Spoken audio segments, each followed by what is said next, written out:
Today I'm going to teach you about the bow and arrow choke using your opponent's escape attempt. I like this because a lot of people will try to escape from the bat when I open my hooks.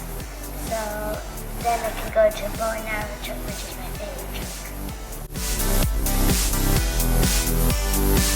We gotta get a game on.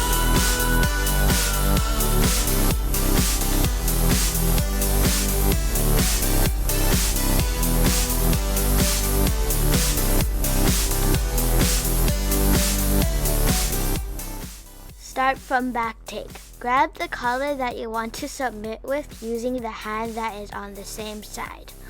Fold the collar and pass it to the other hand. Make sure the arm that you're passing your hand to has to be over your opponent's arm, not under. This arm is called the choking hand. The other hand is called the helping hand. Then fall to the same side as your choking hand. Let go of your hooks and wait for them to walk out of your back take. If you don't wait and just get up, your legs might be under your opponent and trapped. Make sure not to let go of the collar.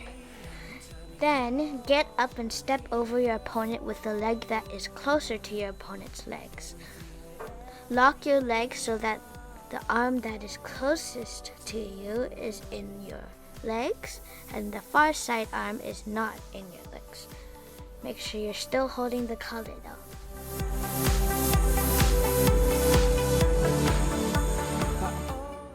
Grab the closest leg with your helping hand and sit back. To submit, pull the collar, squeeze your legs, and pull your opponent's legs at the same time. If the bow and arrow choke doesn't work, you can also grab the cross collar with the helping hand and pull both hands to submit for a cross collar choke.